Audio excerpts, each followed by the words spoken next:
Om Ajnanatimirandasya Jnananjana Shalakaya Chakshurunmilitam Dhena Tasmai Shri Gurave Namah.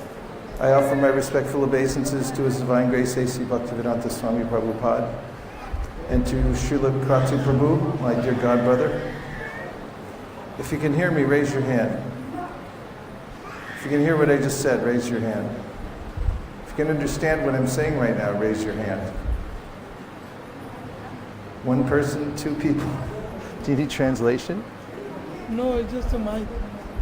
Okay. Hare Krishna. Ask them who knows English. If you know English, raise your hand. जो English समझते हैं हाथ खड़ा कीजिए. Those who understand English, that's cheating. Please raise your hand. जो English समझते हैं. If you don't understand English, don't raise your hand. Okay. Hare Krishna. So, Kratu Prabhu requested me yesterday to say a few words about how to distribute Srila Prabhupada's books. Because he said that you told him that you're interested in distributing books. Is that true? Okay.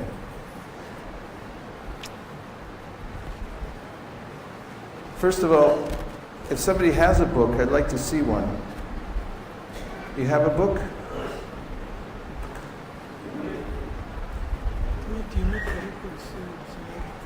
First, I'd like to introduce you to this highly effective means of changing the world. It's called the book. Everyone say book.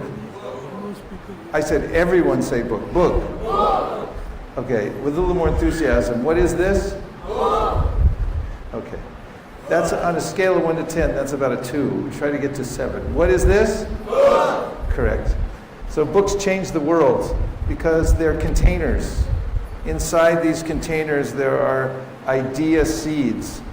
And when people receive books, they open them.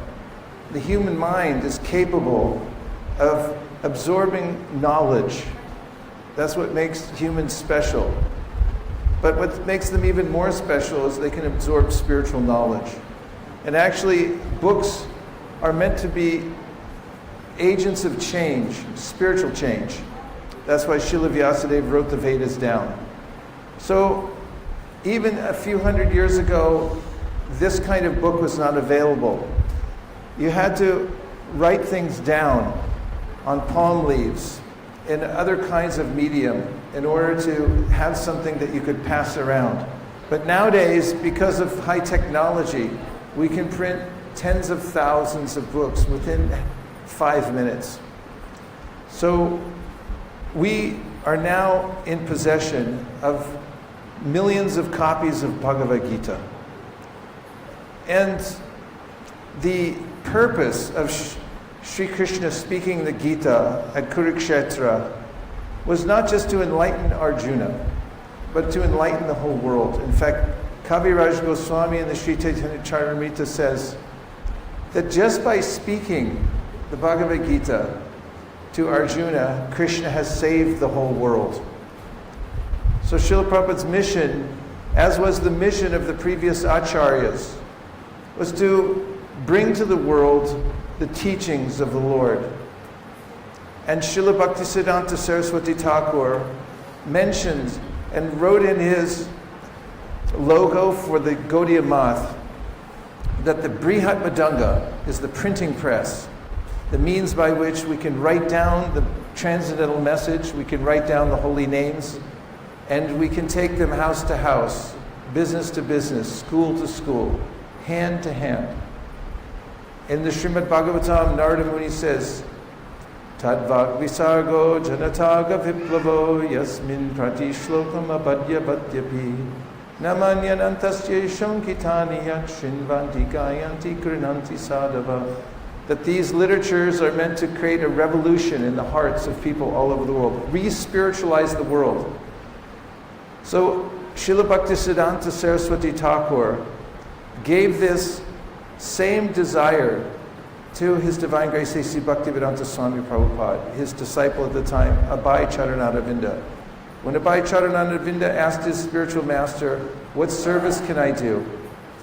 His spiritual master, Srila Bhaktisiddhanta, said, if you ever get money, print books.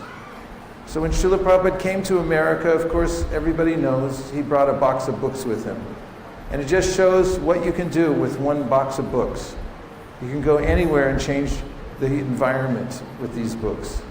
Not only that, the first property that Srila Prabhupada purchased in ISKCON was a house, and it was specifically purchased so that he could install a printing press. He took very literally the words of his spiritual master that if you ever get money, print books. Because in the early days of ISKCON, there was no money. Devotees were selling magazines for 25 cents. There were no big donors. The devotees were eating little tiny bit of rice every day and practically struggling to maintain the rent. Actually, they were eating sweet rice and other nice things. But still, money was very tight. So when Prabhupada got his first money, he invested it in a house to make a printing press. And throughout his stay with us here in this world, he emphasized the importance of distributing books, as did his spiritual master, as did Srila Bhaktivinoda Thakur. So this is our legacy. And as I've written in my book, Our Family Business, this is the business that unites our whole movement, and which is actually the economic engine, which is meant to build the infrastructure for ISKCON all over the world. So, you may be asking, how can I distribute a book? When I describe book distribution, I always like to start at the end. The end in the mechanics of distributing a book to others happens to be asking for donation. Because oftentimes people say, oh, I don't mind distributing things, but I just don't like asking for a donation. So I'd like to clarify why we take the trouble to ask people for donations. Is it any trouble to ask people for donations? Say yes. Everybody say yes. Yes. Thank you. So it's a little trouble. Who's it a trouble for? The person who's asking and the person who's being asked. Krishna says this to the cowherd boys when he sent them in to beg from the Jagdik Brahmins, and they came back empty-handed. He said, if people knew how hard it was to beg, they'd always give. And if people who were begging knew how hard it was to give, they wouldn't ask. So it's a little bit tricky. But here's why we ask for donations in the first place. In the Gita, Krishna says, don't distribute this knowledge to people who are not devoted or austere. So how are you going to know if they're devoted or austere? Well, one way is to see if they're willing to give something in return for the book. One thing that they can give in return for this book is their attention. Another thing is a token. They can give some Lakshmi, some money, some rupees in return. And that gets people's attention. Because wherever people's money goes, that's where their mind goes. Just like if you take your money right now and put it in the hundi, all day long you'll be thinking of the hundi. And that's sitting on the altar in front of Krishna. So when you ask somebody for a donation and they hesitate and you see the look on their face, you know that it's a little bit austere for them to hand over their hard-earned money. And this is an opportunity.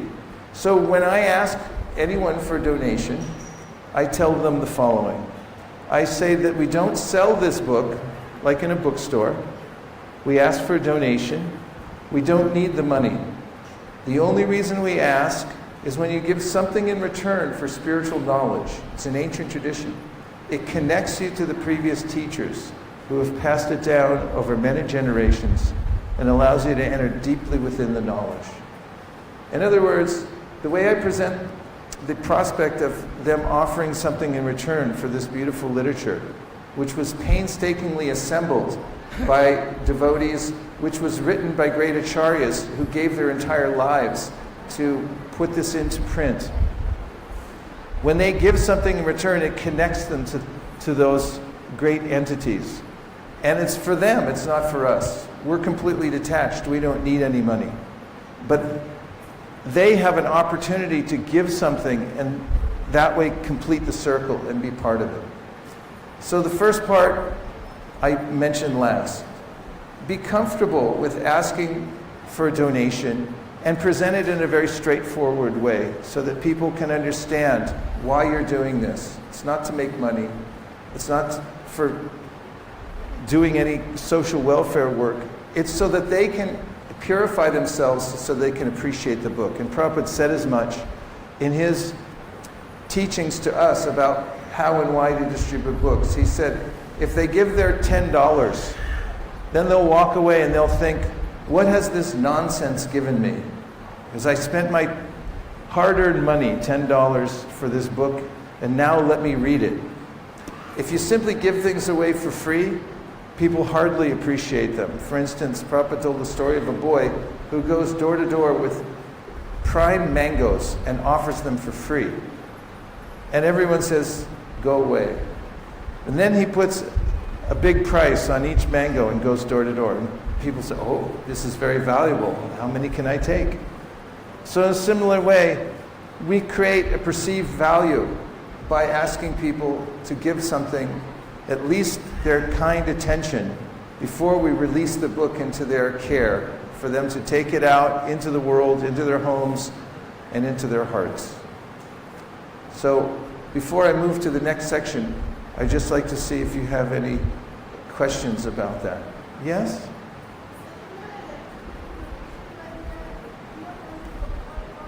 Some people would like to give a donation, but, comma, what?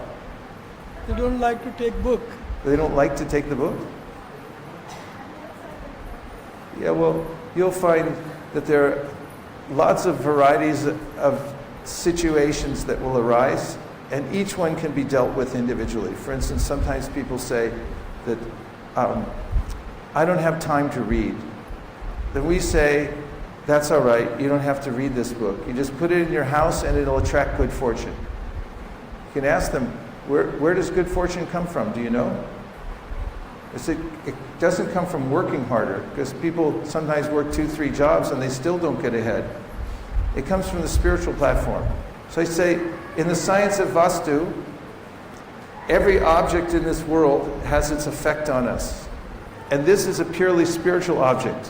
When you keep it in your home, it attracts good fortune. Sometimes then people say, well, I don't believe in that. And I say, that's the best part. It works even if you don't believe in it. So there are many ways in which you can address individual needs and concerns that people have. And those you can learn when you associate with book distributors and you watch what they do, and you can develop your repertoire. There's an answer to everything. One more question? Anything? Yes, Prabhu? Like you were saying that we should be bold in asking for donation. I was saying we should be bold in asking for donation. But people in general used to think that many other religions like Christianity and others, they are But people in general are used to other religions. that they used to think that other religion people are selling their books free of cost. That other people in other religions are giving their books free of cost. Why we are asking for So why are we asking for money? We explain it to them very straightforward. The reason that we ask for a donation, it's not for us. We don't need the money. The reason we ask is when you give something in return for spiritual knowledge, it connects you to the previous teachers. It's called dakshina. You have to give some penance in order to understand the knowledge. And this is a concept that people appreciate, not only here in India, but also in the West. When I present to people in America and other Western countries, and I tell them this, that the reason we don't sell these and the reason we don't give them away free is because it's an important gesture to give something in return, to make some penance, because that way you can understand the book. That's a very straightforward presentation, and people understand it. They intuit it. They know that they can't just take things for granted. In fact, a lot of people are tired of taking things for free. The whole world, people giving away things for free, wasting the environment, and people have a sense, when you tell them this, that penance is important. You should do some sacrifice to take this book, not just for free. Tell them straightforwardly, just preach what is actually correct, and they'll understand it right away.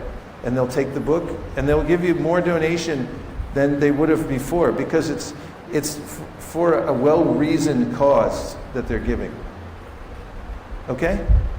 Yeah, we were in Pune just last week, and we were distributing books shop to shop. And I went into a bakery, and the man behind the counter, he was a little hesitant, and I didn't pressure him. I just said, that's all right, you keep the book. And he said later he'll come to the temple, because it was nearby. We said, no problem.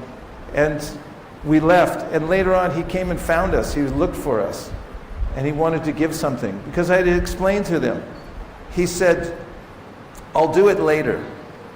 And when people say, I'll do it later, I say, that's fine, no problem, you can do it later. I just want to tell you one story before we go. Once there was a bee, and it flew into a lotus garden, and it alighted upon the most fragrant lotus flower in the garden.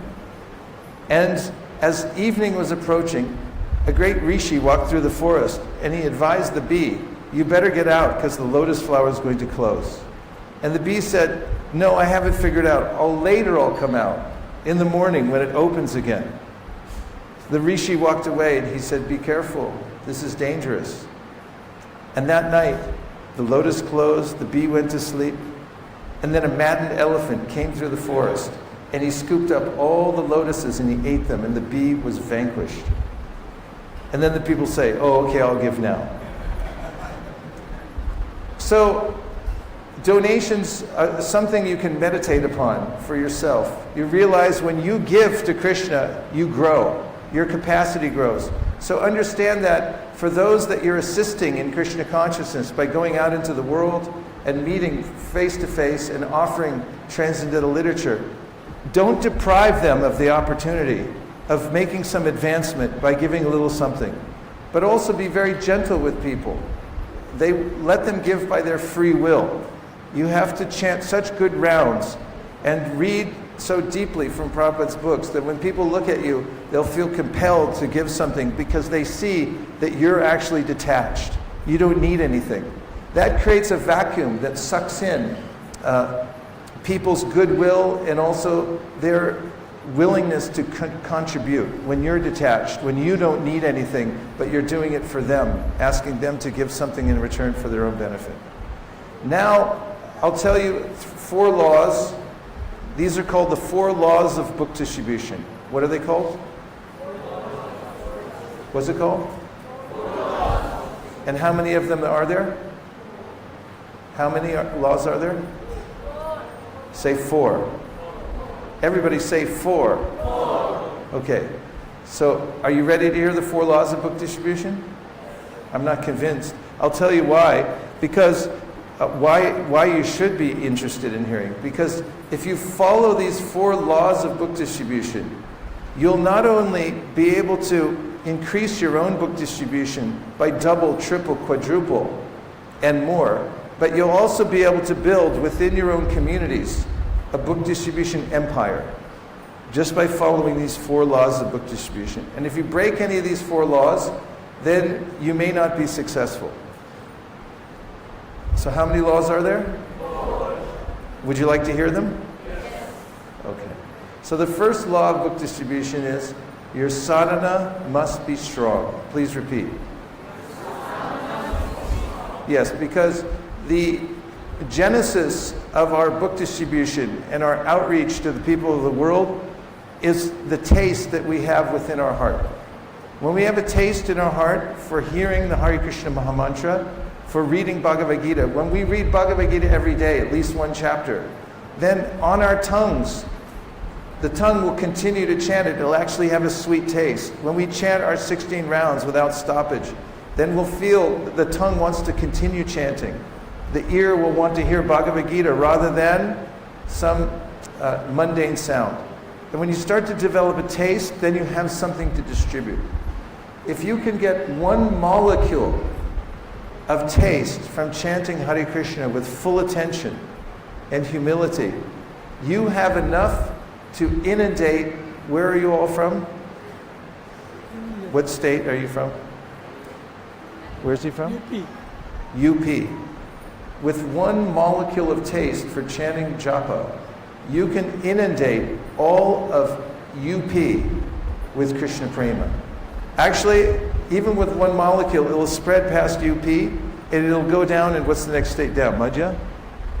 Into Madhya Pradesh, and then Andhra, and then way down into the southern, down by Cape Cormorant. It'll go across the ocean, the Bay of Bengal. It will start encroaching upon all the other. You'll go into Malaysia, Hong Kong, China. It will cross down into Australia and into the African continent, up into Europe through Russia. One molecule of taste for chanting Hare Krishna. That's why Bhaktivinoda Thakur says, just one time try to taste the holy name. So you have to be strict, say, serious, sincere. Now say it together.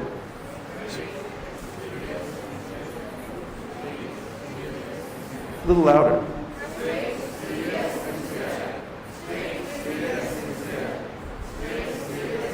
Now do it backwards. And when you walk out of this Balaram Hall in a few minutes, and somebody grabs you by the arm and says, what was that guy talking about in there? You'll say? That's right. So, strong sadhana means you should read all of Prabhupada's books regularly. Don't think they're just sitting there on the shelf because they look nice. In fact, if you have a set of Prabhupada's books, and I walk into your house, and I pick up one volume and opening it, and it makes a cracking sound like it's brand new. No one's ever opened it before. That's not a good sign. It should be all worn out, the cover soft, because you've turned so many pages. Strict, serious, sincere means you should be goal-oriented in your sadhana, especially your chanting and your hearing. Sankhya Purvaka Nama Gananatabi means the Goswamis counted how many times they chanted, how many times they bowed down. So, for this reason, we've created an app, both for Android and for iPhone. Does anybody here have a smartphone? 2 people. You all don't have smartphones? Okay. And it's called Be a Sage. What's it called? You can get it for free at the App Store. And on this, it will tell you, you can spin the little wheel and you can pick any of Prabhupada's books. And then you can pick how many pages you need to read every day to finish each one of the books within a given amount of time. For instance, did you know that if you read just 8 pages a day of the Srimad Bhagavatam, you'll finish the whole Bhagavatam, all 12 cantos, in 5 years. You're going to be 5 years older in 5 years anyway, but if you read the whole Bhagavatam, see, she's into it. What's her name? In the red back there. Her name. Yeah. Gaurangi's fired up about this. She's smiling. She's ready to run out and grab a Bhagavatam. Right, Gaurangi? Say yes. See? So you should know when you're going to finish the Bhagavatam, when you're going to finish the Chaitanya Charitamrita, when you're going to finish the Nectar Devotion.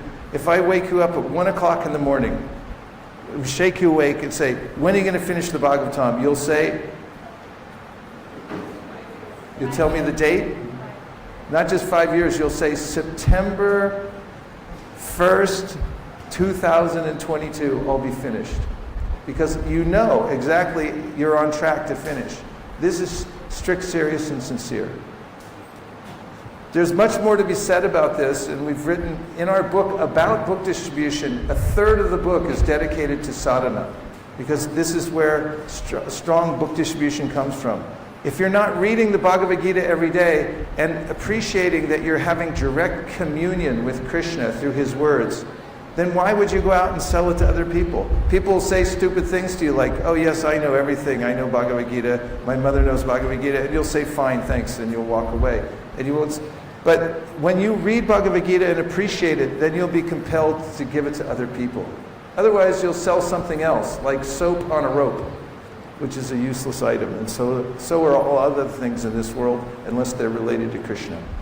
So the first law of book distribution is? Your sadhana must be strong. Say it. That's the first law. Are you ready for the second?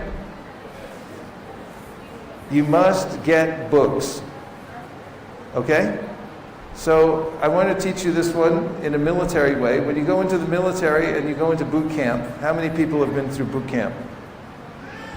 No soldiers in here? When you go in, the sergeant will start yelling at you, and when you answer, you have to answer like this. You say, "Sir, yes, sir!" So if I ask you a question as a sergeant, what do you say? Yes, sir. You'll be kicked out of the military. Let me show you again. You do like this. "Sir, yes, sir!" You'll still be kicked out. Try it one more time. Come on, let it out a little bit now. When I say 1, 2, 3.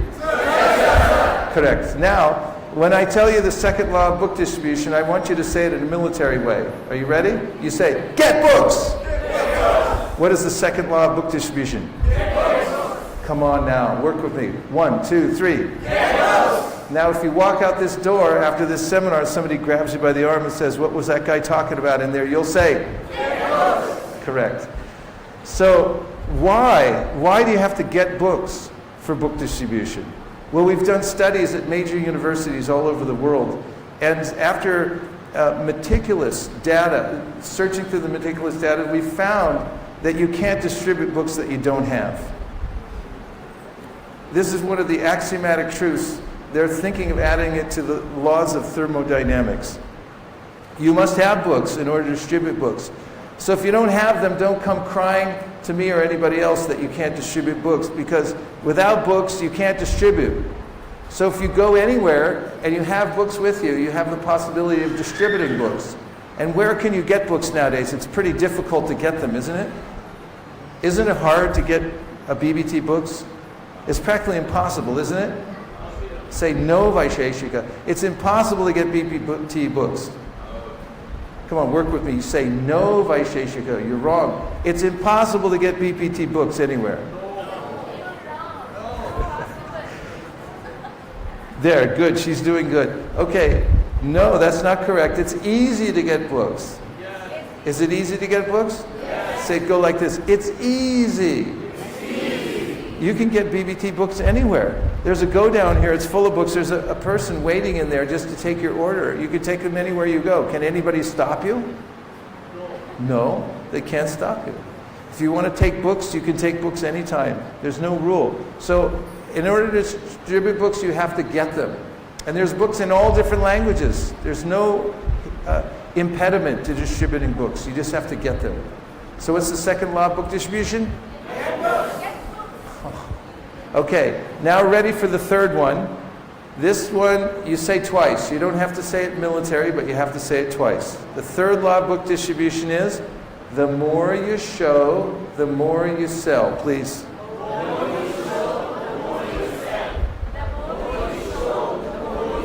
This one's so important that we always say it twice. So why does this work? Well, consider the fact that little jiva is wandering around the universe. What do we call little jiva? In ontological terms, what's the philosophy? What's he called? What kind of Shakti? Tatastha Shakti? What does Tatastha mean? Marginal is a little philosophical. What it actually means is open to suggestion. Every little jiva, Tatastha jiva, is open to suggestion. You can walk up to any little jiva and say, "Hey, you know what, I got a good idea. Why don't you come with me?" And little jiva will consider it and go, "Okay, whatever you say." So that's why people put up big advertisements around the world, big billboards. Like, what's a big company? Coca-Cola. You know, but you've heard of Coca-Cola? You haven't heard of Coca-Cola? Okay, Coca-Cola. What's Coca-Cola anyway? It's sugar water.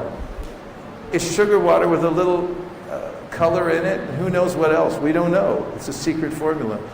So they put up big sign, and it says, this is their ad campaign, it says, "Pour out a bottle of happiness." And there's a glass there. So little jiva sees the sign, it says, "Pour out a bottle of happiness," and then, because he saw it, he goes to the store and he buys a Coca-Cola. He brings it home, and then every cell in his body is saying, "Don't you put that in here." And he says, "No, I saw it on the signboard. I'm going to drink this Coke. It's a happiness." And little jiva drinks the Coca-Cola. Did he get happiness? Say no. What did he get? Sugar water. He got sugar water. So if you go and actually show the real thing, little Jiva will take this too, but you have to show it. Everywhere you go, you just show little Jiva, say, here, little Jiva, come here for a second. Let me show you something. Look at this. This is a little box of happiness. Take it with you, little Jiva. And little Jiva will take your suggestion because little Jiva is open to suggestion. So that's why you have to show the books. And the more you show it, and what is the third law of book distribution? What's the second law of book distribution? What's the first law of book distribution? Correct. Now, are you ready for the fourth law of book distribution? Say yes. You must organize. You can do a few books here and there if you just do it as a hobby. But if you organize yourself, you can increase your book distribution unlimitedly. And in your community, you can build a book distribution empire. I know, I've seen it. I come from a tiny little temple out in California. We started with about 6 devotees. And we started by organizing ourselves to go out to distribute books, thinking that maybe if we did 50 books in one day, that would be a lot. And now we've got about 200 devotees going out on book distribution, and sometimes they distribute 10 or 20,000 books within a week. And how? Because they organize themselves. And organization means finding out where there's room for improvement, and then making those improvements incrementally and systematically over time. So if you make 3 improvements every month, then as you move forward, you'll see that your book distribution program will increase more and more.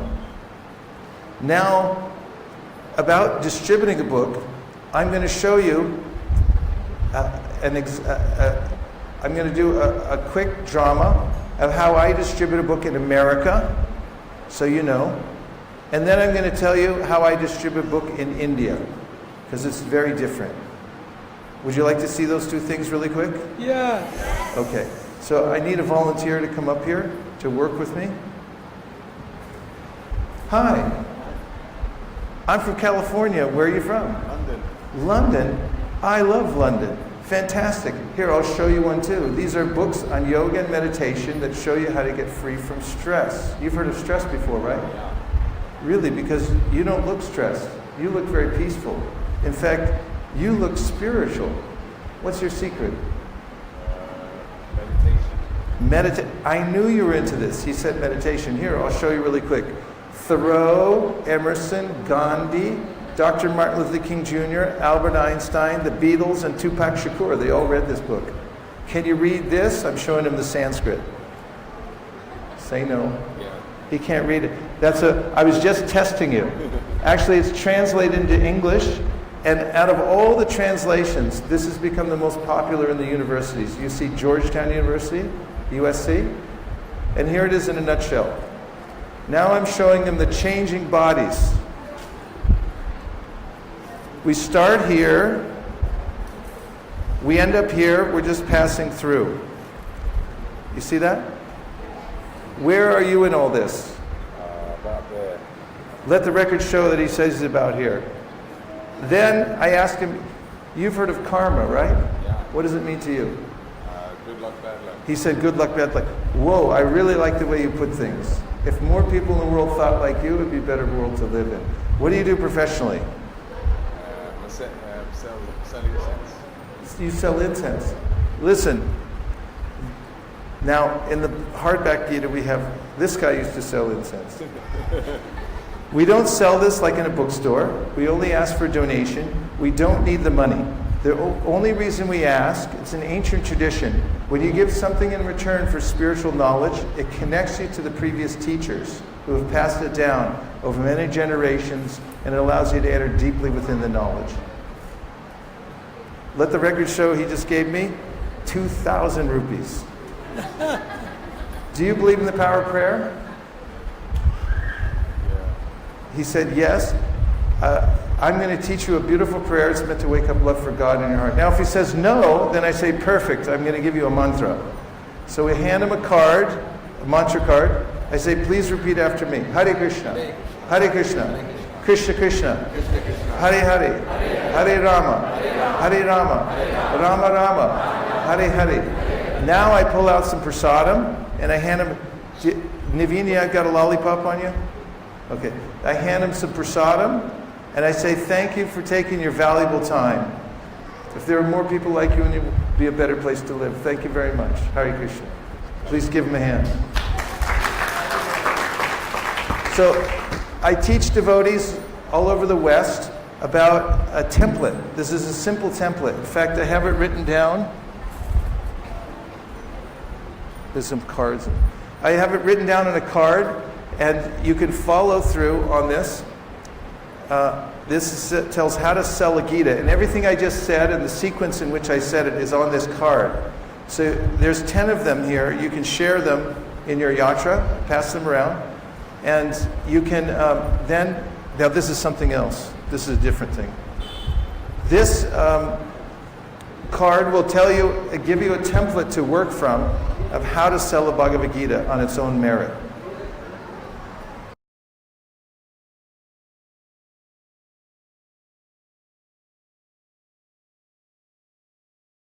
So I'll teach you a few mechanics. How are we doing for time, Krati Prabhu? Okay, I'm going to teach you a trick of mystic power. Would you like to learn some mystic power? Say yes. Yes. Okay, hold up your right hand. Come on, hold up your right hand. Now from your right hand, you can shoot a powerful beam that hits another person and bounces back to you, and it'll tell you information about that person that informs you of whether that person wants to take a book or not. Okay? Are you ready? Hold up your hand. Point it at somebody else. Not me. I can't handle it all. Point it at somebody. Come on, hold up your hand. Point your hand at somebody. And when I say 3, I'm going to give you the mantra, and you repeat after me. Are you ready? 1, 2, 3. Hi. Now look around the room. Whoever did you shoot with your beam? What are they doing right now? They're smiling, right? Because when you hit somebody with this beam, you're going to get information back. What if I go to the streets of Delhi and I go to somebody and I say, hi, what might they say? They might say nothing. They might pretend like you don't even exist, right? Is that possible? Yes. Say yes. Yes, possible. So what do you do when a person ignores you? Okay, A, you chase them down the street and you say, please, please, please, pay attention to me. I'm trying to show you something nice.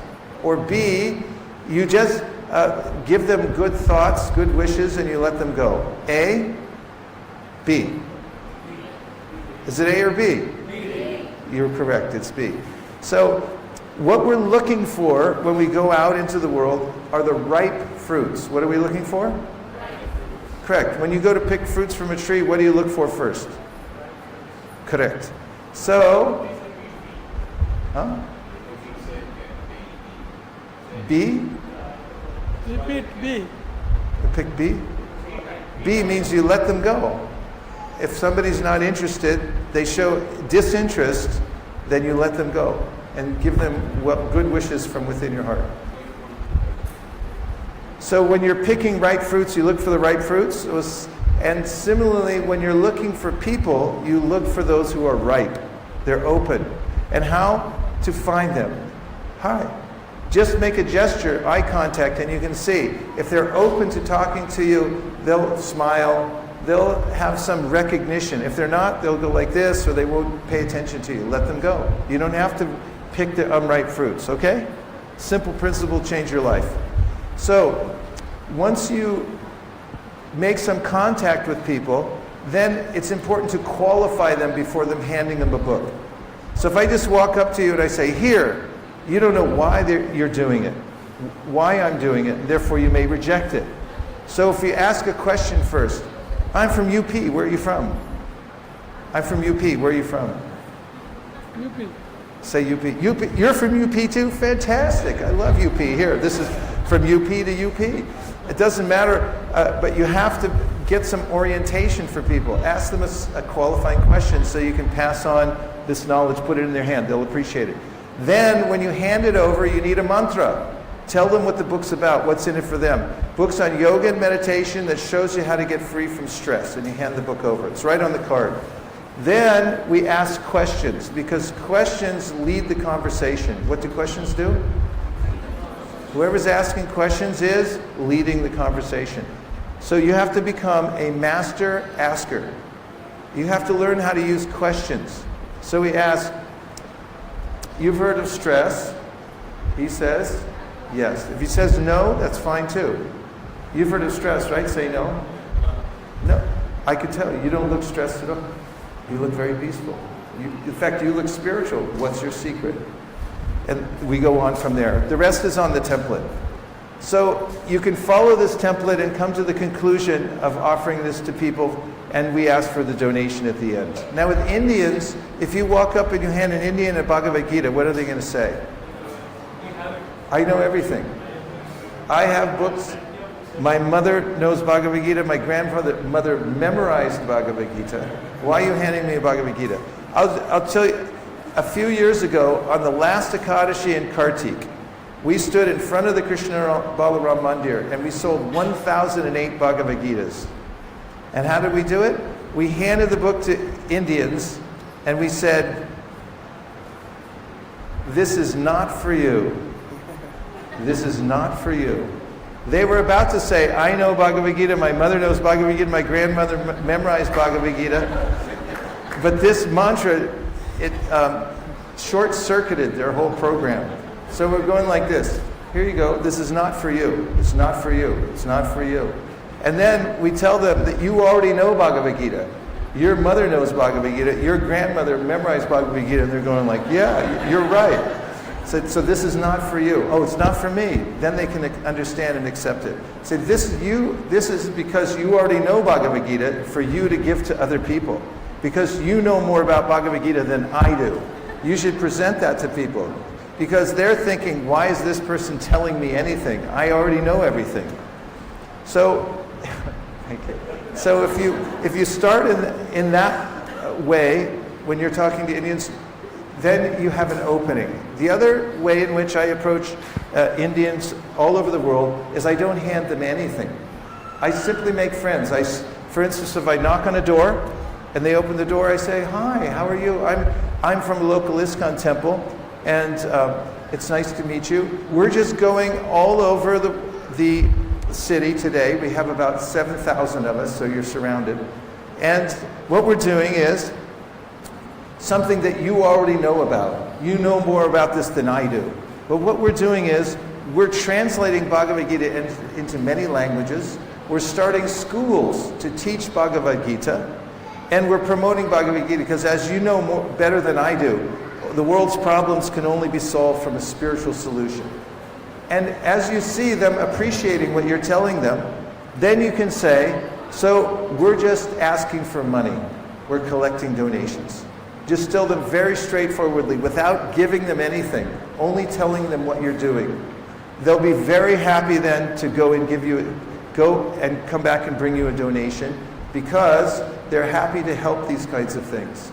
After they give the donation, then you can give them as many books as you like. So one of the ways in which we're selling full sets of Srimad Bhagavatams, I just got a message last night from two of our devotees who just traveled to Toronto to teach how to do sets of Srimad Bhagavatams. And they're going to many of the Indian houses. They sold 14 sets of Srimad Bhagavatams last night. That's for a cost of $250 each. And the way that they're doing it is to present that we're here on behalf of what we call Go Matsya. It's our new program, Matsya Save the Vedas. And we're inviting everybody to be part of this great mission to save the Vedas. The fruit of the Vedas is Srimad Bhagavatam. And you can be part of it. Our motto is preservation through mass distribution and education. And instead of asking people to buy a set of Srimad Bhagavatams, we ask them, as is their God-given right as being born in Bharat, to join Go Matsya and help preserve the Vedas. They're very happy to do that. And after that, they're very happy to also purchase a full set of Srimad Bhagavatams to keep at their house. So the approach is to include them, not sell Indians something, that they already have this, but to invite them into the greater mission, to pass this on to other people, and also keep yourself in a lower position. Never present yourself as the authority, present them as the authority, and you're humbly offering them what they already know. Those are a few tips about talking to Indians, and we found it to be very successful. Yes? Can you talk more about set distribution? Set distribution is on the rise everywhere. Now, if you follow the laws of book distribution, the second law is? That's correct. And the third is?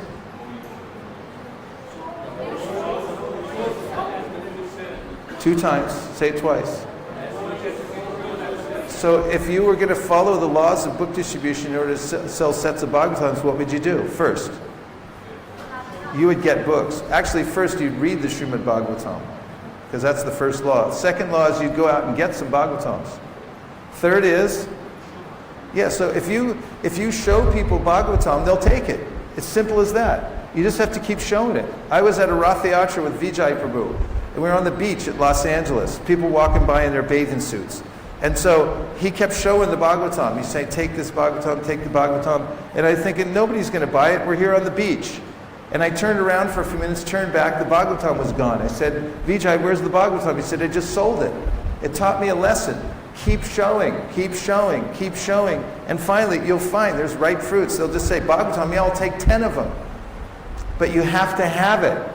If you keep a Bhagavatam with you, then you have a possibility of selling it. A full set. But we found in studies at major universities all over the world that if you don't have a set of Srimad Bhagavatams, you can't sell it.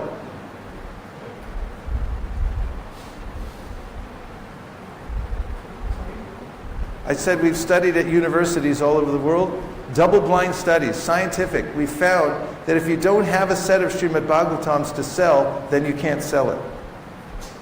That's why you have to follow the second law of book distribution and the third. Okay? Yes?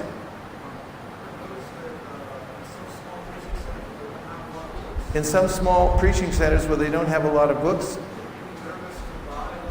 they may be nervous to buy large quantities, especially sets, because they don't know if they're actually going to get sold.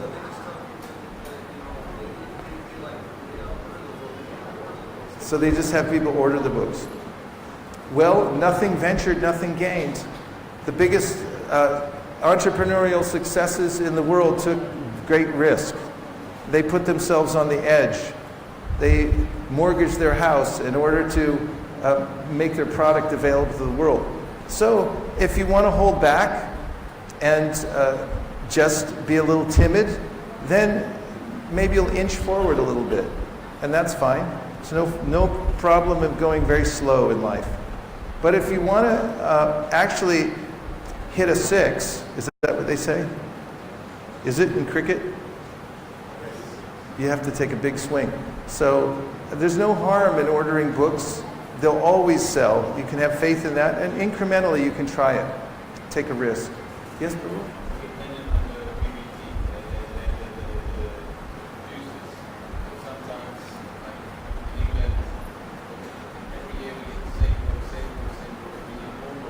You need more books from the BBT. Make a good relationship with your local BBT trustee, and so that you can talk about these things. In America, we have what's called the North American Sankirtan Leaders Team, and we all discuss which books we want, how much quantity we want, and we communicate regularly with our BBT, and therefore we get the books that we want and need. So it's a matter of open communication.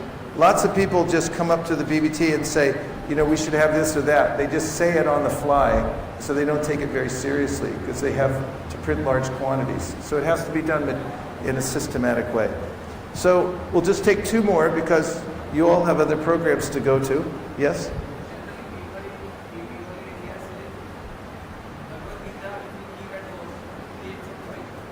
Generally, people say in India, if you keep Bhagavad-gita at home, then it'll create fight. Yeah, what's wrong with a little fighting? It makes life exciting. You don't like to fight? What's wrong with fights? Yeah, fights are good. And when people give objections, honor their objection. And so, people say all kinds of crazy stuff. But just be straightforward with them. And I don't know, out of 100 people, how many people say that? 10%? So, Navina, what do you say when people say, this will cause a fight in my house if I keep Bhagavad-gita? Huh? Give it as a gift to your enemy. See, you've got to ask Navina, then you know. Yes?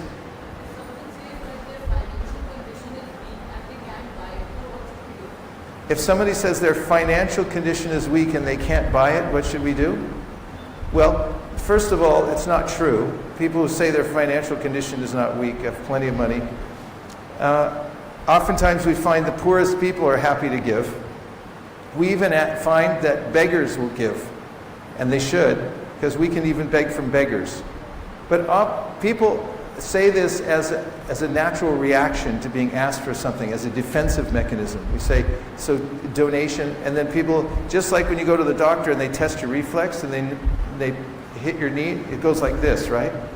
So when you ask somebody for a donation, they'll go, I don't have any money. Is it true? No, it's not true. So then there's a couple reasons why people say that. One is they're not sure how much to give. So you can clarify it. You can say, listen, the book costs us around 100 rupees. Anything you give over that is a donation. And that helps to clarify in their head. Because they're thinking, I want to give 50, but if I give it, I'll insult this person. So they get confused. And the confused mind always says no. So clarify it, tell how much it costs. The other thing that we do is we say, that's all right, just give whatever you can. And also, when people say, I don't have any money, I say, fine, we don't take money. We take MasterCard, Visa, American Express, carte blanche. And be ready to take credit cards. Then oftentimes they say, oh yeah, I just found 100 rupees here. I forgot I had it right here in my pocket. And sometimes they say, I don't have any money. We just say, that's all right, just give 1 paisa. You can give 1 paisa. You give 1 rupee, it doesn't matter. The guy can't give a rupee. They said, no, just give a rupee. It's like, all right, here's 100. So it takes a little bit of finesse, and you can learn that very easily by going out with people who are distributing books and just watching for a couple of hours, and you'll see for yourself. So I'd like to thank His Grace, Kratu Prabhu, for inviting us here today. We have one question from the window, so we're going to definitely have to take that one. Yes, Prabhu. He says this brings fight for the good cause, but it brings resolve. What's that? Fight. Oh, fight. It brings fight for the good cause. It brings fight for the good cause. Yes, that's a very straightforward way of presenting it. Resolve. Yes. Frankly, I've never heard that argument, and oftentimes in our seminars, devotees bring up anecdotal incidents. They'll say, what if somebody says this, what if somebody... It's very rare people say things like that. But in any case, you can always find an answer to everything. But what I find, wherever I go all over India, is generally people are very happy to take the books. 90%, 95% are very open. When we went out in Pune, we just went shop to shop. I can only think of one place that didn't take books. Everybody else, they're very happy to take.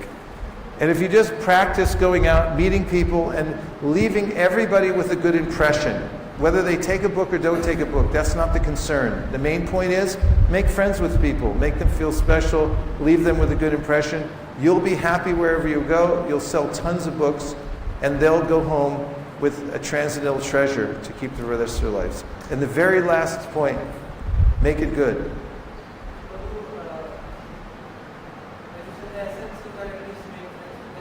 Yes?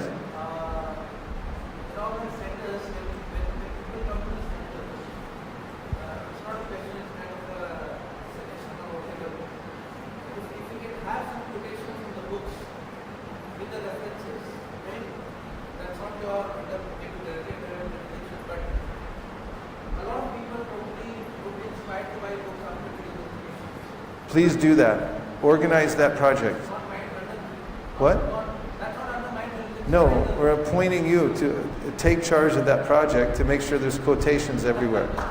Please, if you agree that he should be appointed to take charge of this project, then give him applause. You're duly appointed to take up the position of installing quotations so that when people come to the temple, they'll be able to relate to the book and take them. This is your new service. Thank you. Hare Krishna. We have to end now because we have only 10 more minutes before it's time to greet their lordships. And I'd like to thank my good friend and mentor in Krishna consciousness, His Grace Kratu Prabhu, for keeping me under some, allowing me to be under his guidance wherever I go. We've been together for many, many years since we did book distribution together in Chicago and Wisconsin. We drove in the freezing cold across the Wisconsin snow plains. We got pulled over by the police because the brake light was out, and he talked his way out of a ticket. He's so expert. And then we went from house to house teaching Krishna consciousness, and I learned so much from watching him. So I thank him very much for bringing me in here today to meet with all of you exalted devotees. Thank you very much.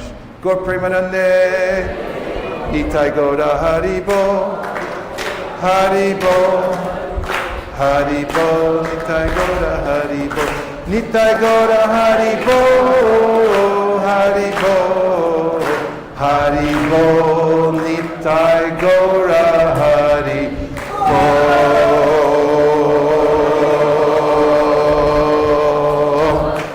Vanchakalpadurvishcha kripasinnavevicha patitanam pavanebhyo vaishnavebhyo namo namaha natagodi vaishnaviniki jai. Nachari Armarman, Nachari Armarman, Nachari Armarman, Nachari Armarman, hey, Nachari Armarman, Nachari Armarman, Nachari Armarman, Nachari Armarman.